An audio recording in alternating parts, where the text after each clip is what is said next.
Hello Meera, শুনতে পাচ্ছেন? হ্যাঁ শুনছি। কোথায় ডিজে বলুন আমাকে।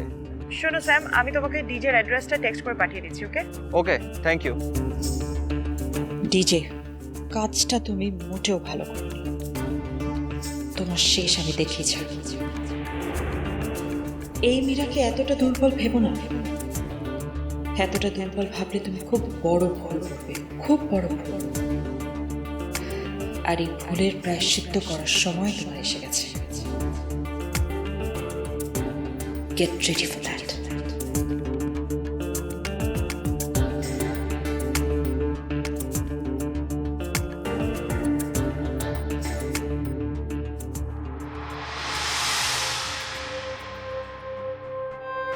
স্যাম যেহেতু খবর পেয়ে গেছে যে আমি এই এলাকায় আছি, নিশ্চয়ই ও আশেপাশে কোথাও খাপটি মেরে থাকবে।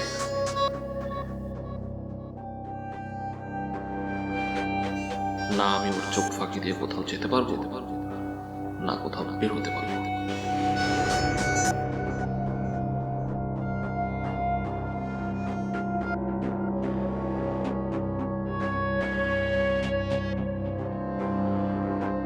এখন উচিত হচ্ছে আমার ফোন করে ওকে জানিয়ে দেওয়া যে আমি এখানেই আছি। খেলাটা একটু ঘুরিয়ে খেলতে হবে এবার, সোজাসুজি খেলা যাবে না।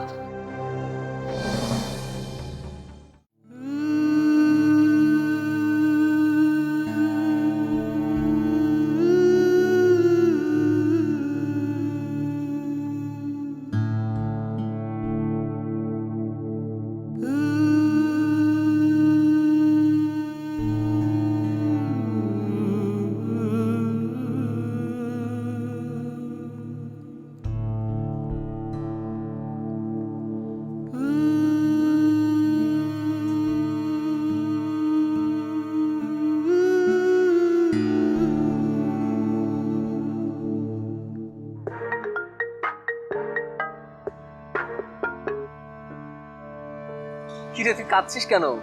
বোকা মেয়ে, কি হয়েছে? সরি, আমার পাগলামির জন্য তোকে আজকে এত অপমানিত হতে হলো।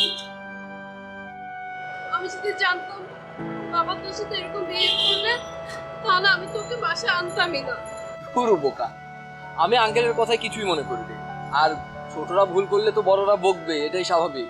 তাই বলে এভাবে একটা বার অন্তত কথা শুনতো। আজকে বকেছে, কালকে মাথা ঠান্ডা হলে ঠিক দেখবি আমার কথা বুঝবে। আর আমি এত সহজে ধৈর্য হারাচ্ছি না, ঠিক আছে? আর প্লিজ তুই এভাবে কাঁদিস না। তুই শোন না, আমি আঙ্কেলের কোনো কথা কষ্ট পাইনি, কিন্তু তুই যদি এখন এভাবে কান্না করিস তাহলে কিন্তু আমি সত্যি সত্যি কষ্ট পাবো। চোখ মোচ, চোখ মোচ বলছি, মোচ।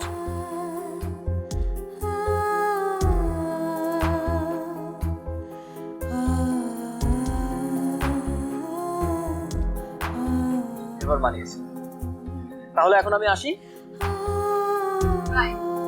বাই।